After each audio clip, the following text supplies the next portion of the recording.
All right, welcome to the Sweet Talk. Today is Monday, September 30th, 2019, the last day of September. Oof, I can't believe it. I don't know where the month went.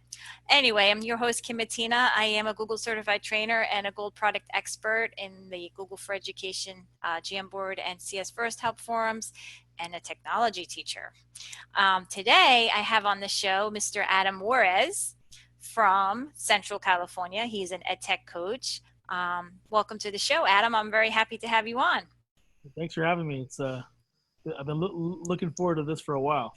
Yeah, I mean, like I follow you, you follow me on Twitter. We have some conversations a little bit here and there, but not much. I know you're always posting things about your blog and in the Sweet Talk Facebook group and other groups, and I'm just glad that you're on and paying it forward and learning from each other. And I think that you have a lot to offer, and I'm just grateful that you're on the show today.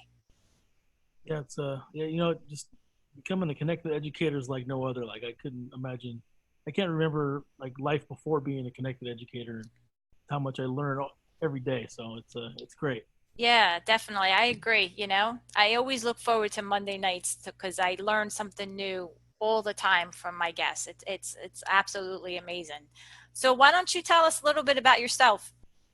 Well, yeah, my name's Adam Juarez, and I'm a tech integration coach for grades 6 through 12 out here in Central California. So, for those of you not familiar with California, I am not the Bay Area or LA. You probably would think that we're like the Midwest or Texas. No, it's all farms. I mean, we're at the small rural community where I work. The students I serve are about 95% the children of migrant Mexican farm workers. We have about 4.5% Filipino, and I could probably count all the white students I've ever taught in 15 years on one hand. So Wow. low socioeconomic, a lot of poverty, a lot of gang issues.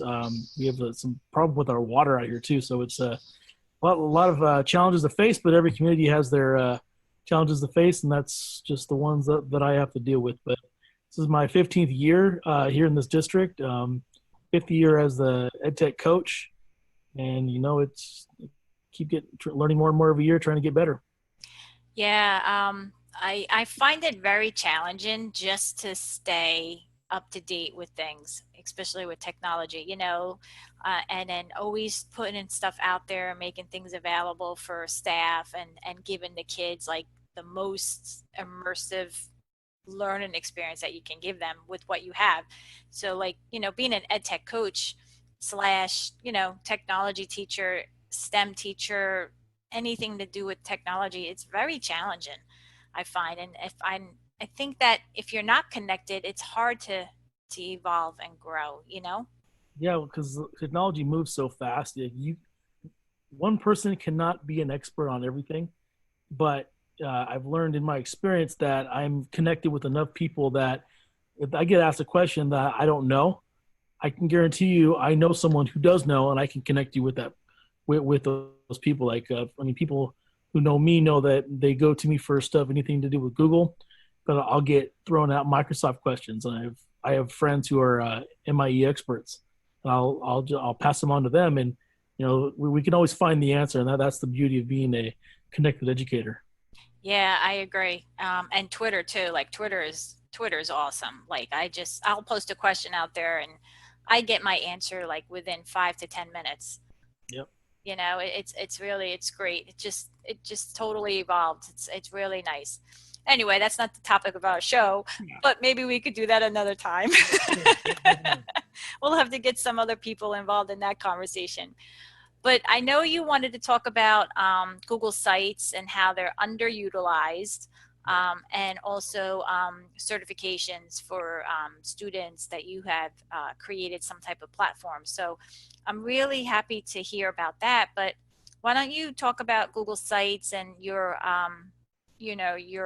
perspective on how it can be better utilized in the classroom? Well, it's interesting that it's probably like last May, the school year was winding down, and we were getting into our summer PD mode. And a lot of our other instructional coaching team was setting up PDs and stuff for teachers to attend during the summer, and they wanted my input on it. every time you share a document through Google, you get an email that someone shared this with you, and and then I hear this all the time. People saying, "Oh, I need access to that file or that folder in Drive." Well, I shared it with you. Well, it should be in your email, and just your inbox is blown up with all these links. And like usually, you just delete it. You figure I'll go find it later. But people are saying, "Yeah, I got this shared with me, but I can't find it in my Drive." I mean, Drive's great, but it really it's not the best way to curate resources. That's the place to house it. That's the place to share it from. But curating your resources that you're collaborating with people on, Drive is not very user friendly in that. Like because there's so many things going on, it's so easy to lose something. I Yeah, mean, and I don't, like you said, it wasn't designed that way. yeah. I mean, I have folders within folders within folders. It's crazy. I'm kind of pretty anal when it comes to having folders and folders and stuff. And that's just how my mind works. But even Yeah. that, having to go find that folder is having to go search for it. I mean, there has to be an easier way. So, I mean, when the new Google Sites came out, I was all over that. I mean, it was very, very user friendly, very intuitive. Not a lot of features yet, but for the most part, I see the value in how it's an easy way to curate resources, within an organization, within a department, within an administrative team, a coaching team.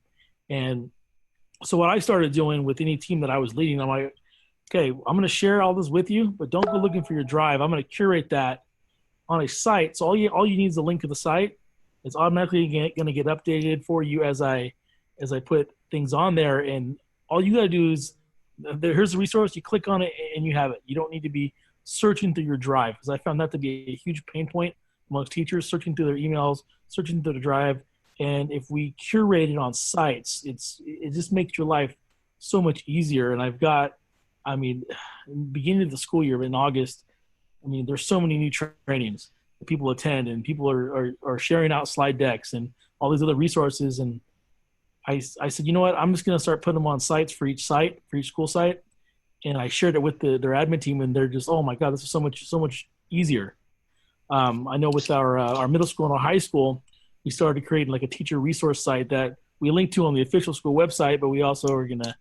I mean, nobody really goes to that. So what we're doing, we created this site in Google that's curating all these resources that from bell schedules to SPED documents, so all these different things. And we're just going to create a half sheet. We're going to laminate a half sheet with a QR code and a Bitly on there, and every teacher's going to have that right in their in their in their classroom, so they can go right to it and they can find whatever they need, and it's going to save them a So, lot of time and aggravation. okay, so how do you set it up? So, like, how do you organize it? So if you're using it for, a curation tool, I would imagine you have to have, like, multiple pages, and then how do you, like, so explain your workflow. So you have multiple pages, and then on a page you have links to the Drive folders or the Drive files. Like, what do you On the do? individual page, it's a mix. We don't have it's actually as we get going and more stuff gets curated, it's going to be more links to these individual files. But what we have is at this time right now, so we have a new PDF form that they need to print out for SPED. We have the actual PDF embedded right there on the site. So we'll have a page for SPED. We have a page for their for staff meetings, for PLCs, and then as more and more categories get added to those tabs, we'll make them like drop down menus, and just kind of and I've been working with the admin on what they want, what works for them the best. I mean, I could do it the way I do it, but I've been working closely with our vice principals on like discipline forms. There's a whole a tab on discipline, so all the discipline forms that they need to fill out. So those websites are intranet then. Yes. Okay, so then what application is hosting those sites? Well, Like, it's how do you access those sites so that the public can't see it? well, I mean, it's you can only access it if you have an account within our domain, and we're simply just keeping it. Like I said, we're once we finalize it, these sites aren't finalized yet completely, but once they're finalized and ready to be pushed out to all the teachers, most of them will end up probably bookmarking it, but we're going to give them like this half sheet that has QR code and a bit.ly to it, so they can have just on reference like on their desk. Oh, okay. So you'll put the links to like all these different sites on a Google Doc or whatnot. That's right. Oh, okay. Because that because that's funny because at my old job, they used. Did you ever hear of Novell Vibe? No, I'm not familiar with that. So that was like an in-house or intranet system that had customizations just for like staff resources, like you said, like lunch menu or PD and PLCs and things that staff needed to know with different links on it, and then it was all in-house. Yeah. That's why I was asking you like what application you used. It was very it wasn't user friendly, but Mm. it did what it like you can see the attendance on there, you can see the kids that came late, like you didn't have to get flooded with all these emails from the main office. They just put everything out there and you were able to see it. But that's why I was asking you. I mean, it wasn't user friendly, but it did what it needed to do. Yeah. I was the one that maintained it, so I know it wasn't easy, but Yeah. it did whatever it needed to do. And it's actually a good way of looking at it with sites because you can organize your pages that way, like you said, attendance or PLCs or whatever else you were saying. And then in there you can, there's buttons in there now. You can add Yeah. buttons, you can add forms, like it makes it a lot easier. And I think it is user friendly. It's not intimidating. Yeah, I mean, I worked hard with getting my our vice principals Google certified, so they have the familiarity with it. I don't have to hold their hand anymore when they hey, here. You guys are our editors here. I own it, but you're the editors. You feel free to add whatever you want. And Do they do it? yeah, Oh, yeah, that's great. it's great. Like it's not on me anymore. I got it started. I said here. I just threw a bunch of stuff together and said here. I want you guys to organize it how you guys best feel, and then whenever you update it, we're in a meeting. You would just say okay, refer to your our staff our staff resource site, and they go right to it and they find it. There's no having to send a flood of emails out and people having to search through Drive anymore. Yeah, yeah. Now, do you have a network drive too? Like not Google Drive, but like a network drive? We do, but since we've gone Google, we've kind of not we stopped using it. It was very clunky and very not very user friendly, and it you couldn't always connect to it for some weird reason. We have it, we just don't use it. So you find more people are using Drive and they're more Yeah, familiar I with mean that.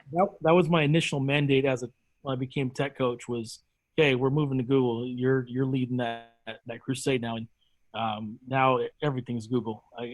Virtually everything's Google. The only people who still use like Outlook are the office staff in the district office. I mean, even our office staff on site, each school site is using Google. So it's yeah, we're pretty much all in Google. Okay. Yeah, that's interesting because like where I'm at, we're like half and half. Yeah, So it's hard, like you have a big district and then you got to transition everybody over. But they were doing that before I got there. This is my second year there, so you know, hopefully, eventually they'll move into getting Gmail, but you never know. I mean, everybody's using Outlook, yeah. and then, people are half and half. So you have I some mean, using we have Drive, some using Microsoft too, it's hard. yeah, we have it where the our Outlook accounts are synced to Gmail, so you can send it to either one. You're gonna find it in You're both still accounts. gonna get it. Yeah. So Yeah. that does help for those who still want to live in that in the office world. Yeah, I don't know. I'm like you, like, you got to go dive in and Yeah, just cut the line, right. That's the umbilical. Yeah, but that's interesting. So that's actually a really good perspective of it. Like, so for me, I can like I manage the school website, the public site, but I know there's things that get sent out all the time to staff at my building, and that would be cool to put it into like a Google site and then just have like the office staff have editing rights to it after, like you said, have them trained and be able to manage it. And then at least it's a one-stop shop. You don't have to get flooded with emails. That's actually the word I use all the time. This is a one-stop shop. You don't, Yeah. there's no searching through your Gmail, no searching through your Drive. It's no searching through the district website. It's right here. It's just for us. Yeah, yeah, it makes it easier. That's a good idea. You got me thinking now. Yeah, I mean, Google Sites is just a great curation tool. I preach it all the time. Well, in our region are starting to use it a lot for digital portfolios with students. It's just a great. I do a whole session. I'll be doing a session in here in about a month at our local Q affiliate event where It's called Set Your Sites on Galleries. It's how to curate student work using sites. It's Mhm. uh, it's one of my favorite sessions to do, and you don't have to go up and put things on your wall anymore. You can just throw up a QR code. If anybody wants to see it, it's like your wall is now endless now because you can curate so much more student work on the site than you could on your physical wall. I mean, I've almost killed myself a few times trying to climb up the walls and put stuff up there, and now we have a whole safety training because of me falling. Uh, Yeah, you don't want to do that. so it's good for my health that I curate student work on sites. Yeah, I'm sure they'll appreciate that a lot. I always get a laugh when I tell that story in that session. Oh, geez. It's funny because I did student portfolios as well using Google Sites, but I did it on the old sites, the Okay, old version. that was So I did that too, and that was not easy teaching kids. That was not a user friendly system. no. So like you could appreciate the new version now. And actually I was actually gonna try using Wakelet for digital portfolios this year Hmm. for the kids for collection of their work. So I'll let you know how that goes. Yeah, I definitely like to hear about that. Yeah, I'm gonna try it because it's so easy. Last year I did digital portfolios with the eighth grade students and we did Google presentations, Google slides. Yeah, And it was my first year and I didn't, I was still filling out a lot of the things there. And I figured everybody knows Google Slides. It's just do Google Slides. This year two, I'm going to try Wakelet and see how it goes. But you know, I think it's definitely something that at least like I'm teaching at a middle school, and I definitely think it's something that kids should be using because when they go to high school, they can put all of their work in the digital portfolio, and then when they apply for colleges or whatever, they have a showcase of their work. yeah, So it's nice. Now you were saying something about certifications. So I'm curious to hear what you did, what you created. yeah. So when I first started, the job after I kicked off the whole Google crusade. Our high school principal's like, all right, I want you to work with all of our freshmen. Our freshmen all take a digital lit class half semester, and then they take like driver's ed second semester. So I'll see all the freshmen. It's like, I want you to help with that. It used to be just like typing. That's really pretty much all it was keyboarding. He's like, I want you to go in there and really beef that program up. So I'm co-teaching. So I plan with their teacher. So I used to just go in, a couple times a month and just show them tricks with Google, how to use their account, and it was fine, but I needed to make it more systematic. So it was about that time where I started going through all the certifications. I did my level 1, my level 2. Then shortly thereafter, I did my trainer and innovator all within like 2 years. It just kind of snowballed. And as I started coaching teachers on the level 1 exam, I started looking at it. I mean, I know that exam like memorized it. So I've seen it so many times, helping teachers prepare for it. I said, a lot of this is really good for students. So I looked at the exam really carefully, and I'm like, all right. So I looked at all the performance tasks, and I picked out the ones that I thought were most relevant for kids. Not all of them are good for kids. There's stuff that on that educator level 1 exam that are for teachers, but there's like 7 apps that I focus on, which are Gmail, YouTube, Google Calendar, Google Drive, Google Docs, Google Slides, and I'm sure there's one more. I always forget one. Google Sites.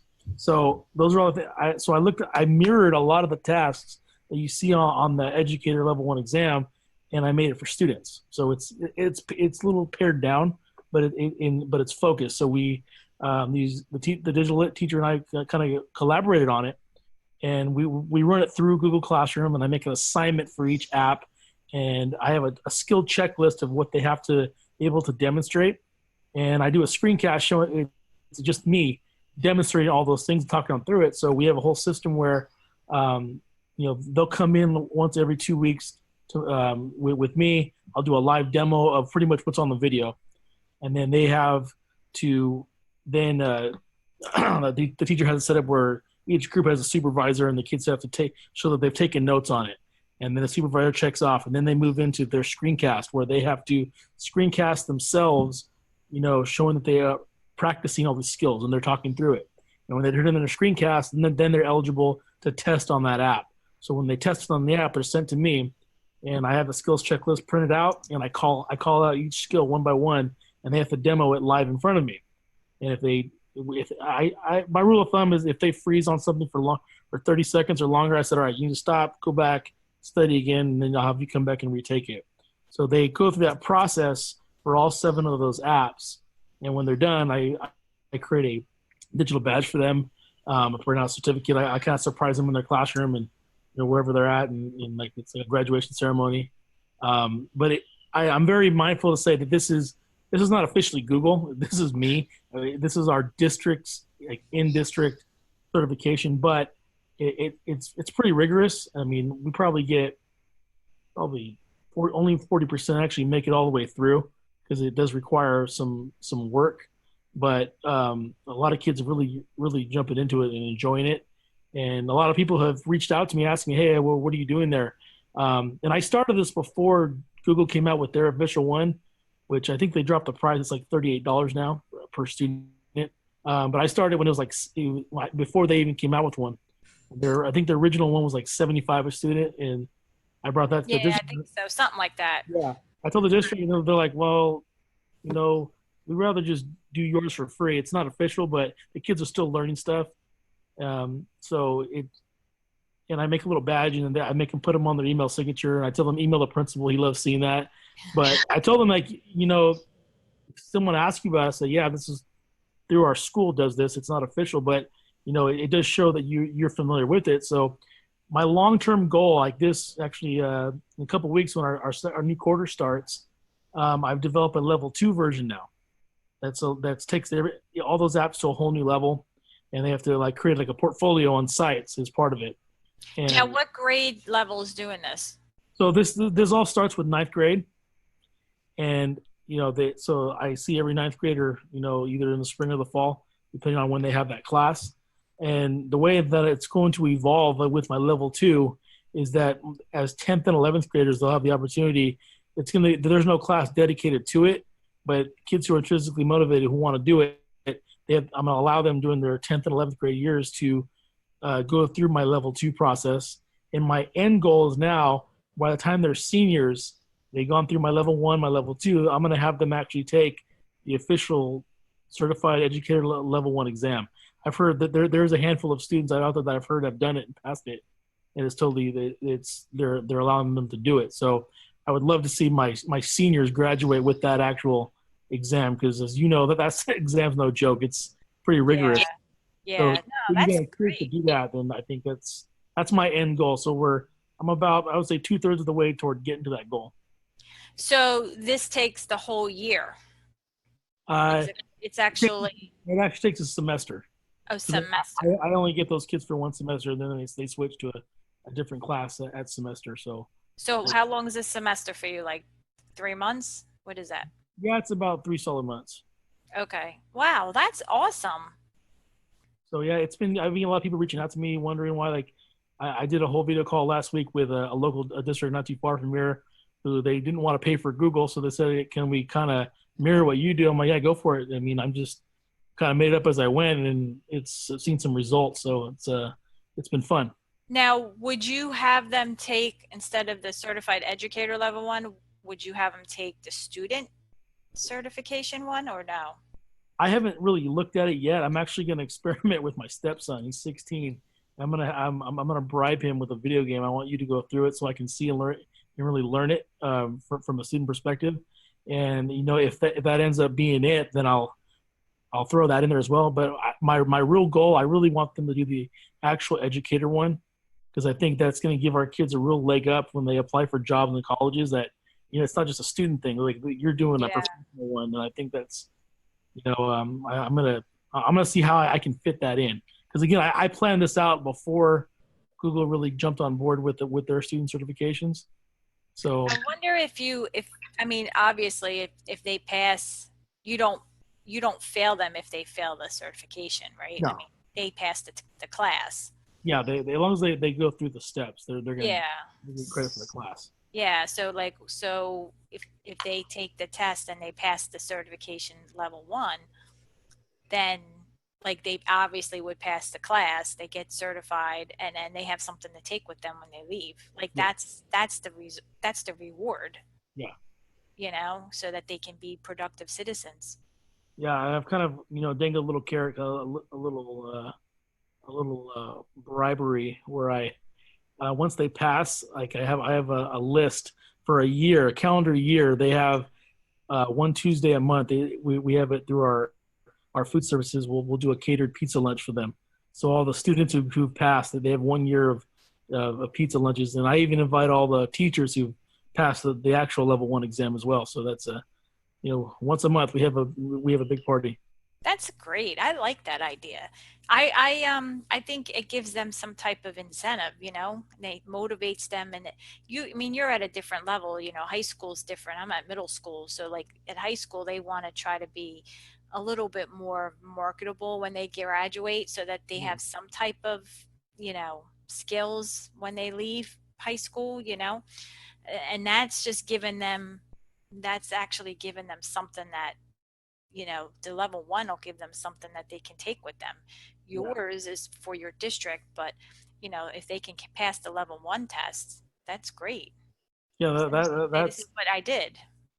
the end game there. I mean, if I look even like farther in the future, I would like to, if I get really familiar and comfortable with the actual official Google student certification, I would like to even push what I'm doing now down to our middle school to prepare them, and Hmm. then high school to do the actual Google certification for students before pushing the older kids onto the actual level 1 exam. Level So 1, yeah. that's the long term plan. It's just in my head, but you know it's one step at a time. I gotta. Yeah, it's one step at a time. And then you need a team, a team of people to help you out with that. That's a lot. But Yeah, that, I mean, that's great because sometimes, even teachers don't even want to get certified.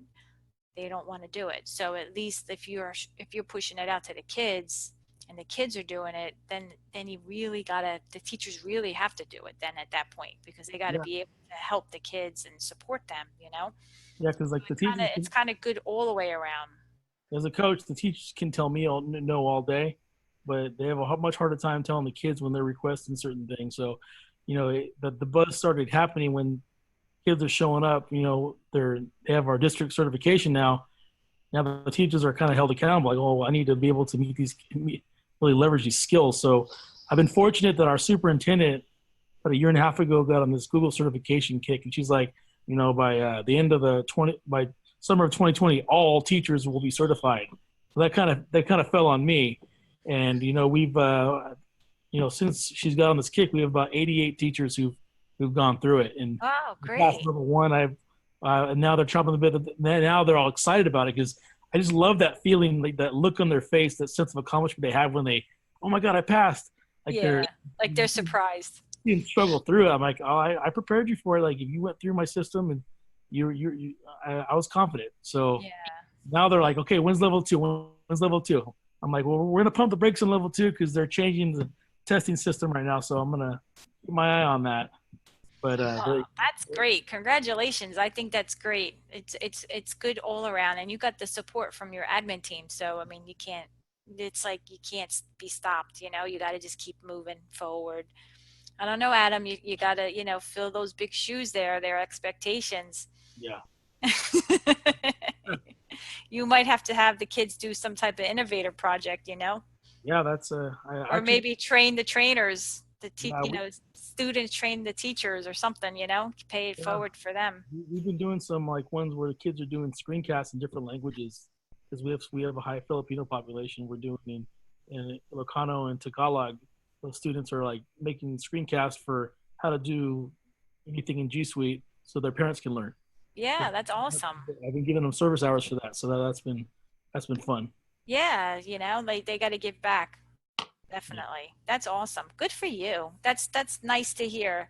That really made me feel good. I'm glad that you shared that on the show because, you don't, I mean, we all are busy in our own little zone, and we're doing our own thing and we're all making a difference. But like to actually see that you created something that wasn't there before and pushing it out and seeing it be successful and you seeing the kids pass and you seeing the teachers motivated to take level two and they're like that's rewarding in itself. That's priceless. You should be proud of yourself because that's a big accomplishment. It doesn't, like takes a team and you're doing a great job. So that's really nice. I'm happy for you. well, thank you.